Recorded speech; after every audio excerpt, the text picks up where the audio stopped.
इतिहास के पन्ने सच्चाई और क्रूरता से भरे हुए हैं। आज हम जानेंगे ऐसे 10 बेरहम तरीके जिनसे लोगों को सजा दी जाती थी। ये तरीके आपको हैरान कर देंगे। तो हमारे लिस्ट में नंबर 1 पे है दी गोट टॉर्चर।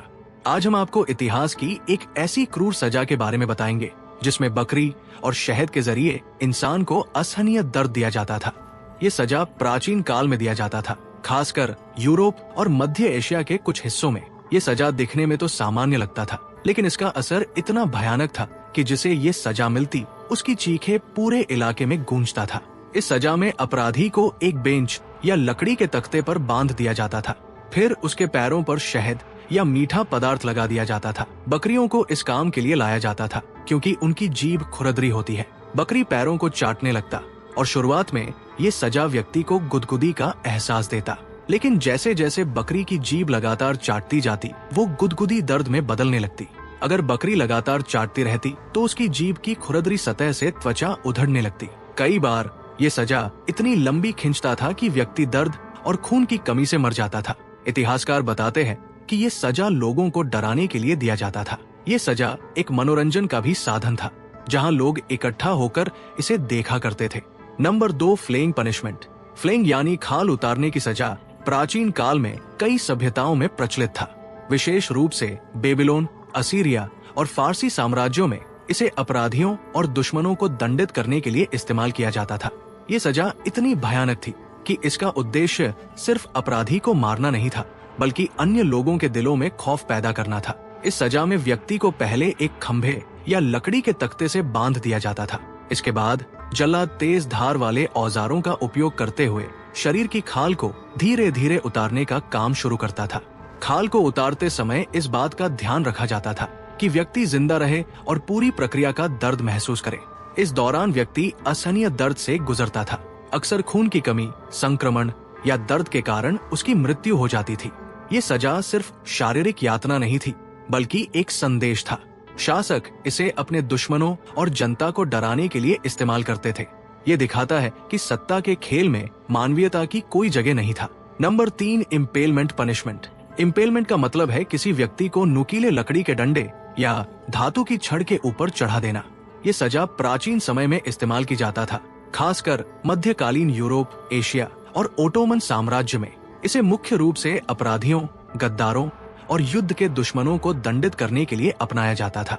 इस सजा का उद्देश्य सिर्फ मौत देना नहीं था, बल्कि मौत को धीरे धीरे और बेहद दर्दनाक बनाना था। इस सजा में व्यक्ति को या तो जमीन पर लिटा दिया जाता था या खड़ा कर दिया जाता था।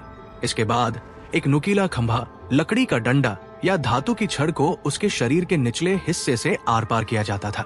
ये छड़ इतनी सावधानी से डाली जाती थी कि व्यक्ति तुरंत न मरे। कई बार ये छड़ या डंडा शरीर के महत्वपूर्ण अंगों को बिना नुकसान पहुंचाए आर पार किया जाता था, ताकि पीड़ित जिंदा रहे और दर्द सहता रहे। Number 4, स्कैफिज्म punishment. स्केफिज्म का मतलब होता है नौकाओं की सजा। इसमें इंसान को एक नाव या लकड़ी के ढांचे में डालकर दर्दनाक मौत दिया जाता था। इस सजा में व्यक्ति को 2 लकड़ी की नावों के बीच बांध दिया जाता था। शरीर का ऊपरी हिस्सा बाहर रहता था, जबकि बाकी शरीर नाव के अंदर फंसा होता था। व्यक्ति को जबरदस्ती दूध और शहद पिलाया जाता था, जिससे उसका पेट खराब हो जाता था। शरीर पर शहद लगाया जाता था ताकि कीड़े, मक्खियाँ और अन्य जीव उसकी त्वचा पर आकर उसे काटे।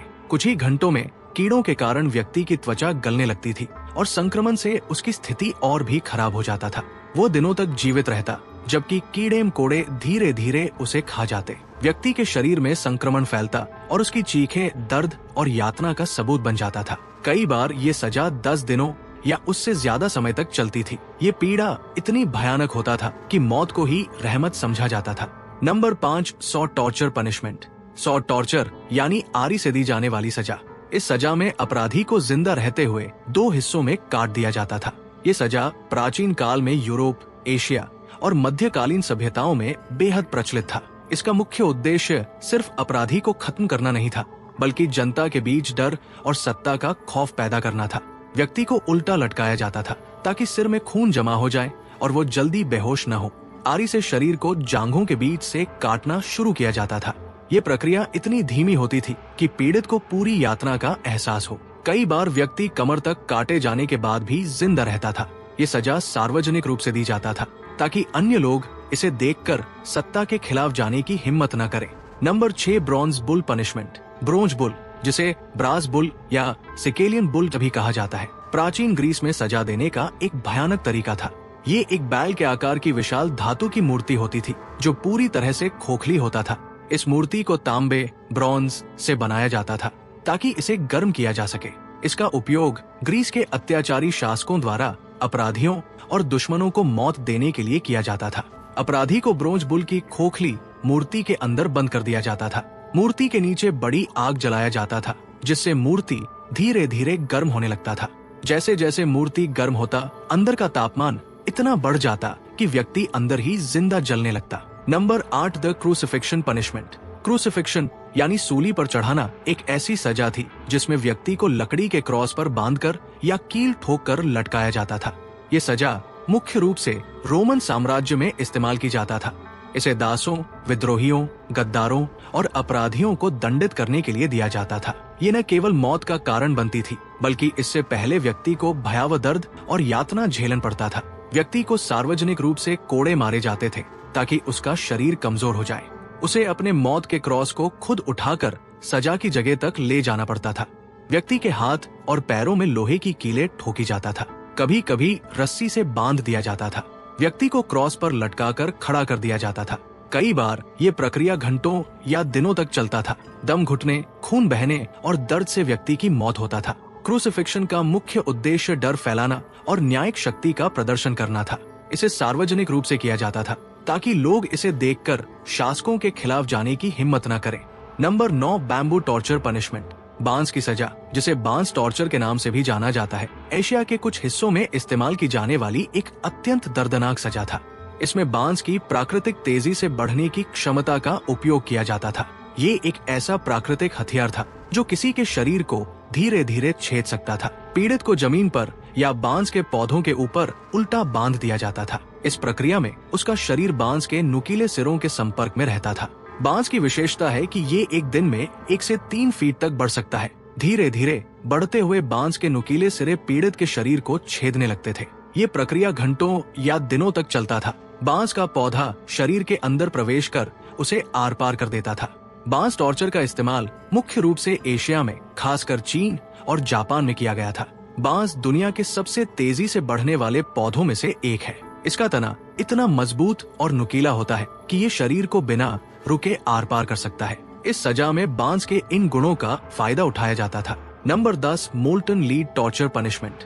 खौलता हुआ सीसा यानी बॉइलिंग लीड टॉर्चर एक ऐसी सजा थी जिसमें खौलते हुए सीसे का उपयोग किया जाता था। ये सजा मुख्य रूप से मध्यकालीन यूरोप में दी जाता था। दोषी के शरीर में खौलते हुए सीसा को डाला जाता था। ये सजा इतनी दर्दनाक थी कि पीड़ित कुछ ही पलों में मौत के घाट उतर जाता था। सबसे पहले सीसे को इतनी गर्मी दी जाती थी कि वो पिघलकर लिक्विड मेटल बन जाए। ये 327 डिग्री सेल्सियस से अधिक तापमान पर पिघलता था। दोषी को सार्वजनिक रूप से बांध दिया जाता था। सजा को सार्वजनिक रूप से इसलिए दिया जाता था ताकि इसे देखने वाले डर जाएं।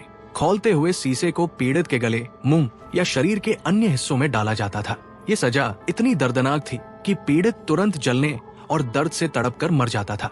खौलता हुआ सीसा तुरंत शरीर के अंदरूनी हिस्सों को जला देता था। तो दोस्तों, ये थी आज की कहानी, इतिहास की उन क्रूरताओं में से एक जिसने इंसानी समाज को डर और यातना के अंधकार में झोंक दिया। हमने देखा कि कैसे सजा देने के नाम पर दर्द और यातना को चरम पर पहुंचाया गया।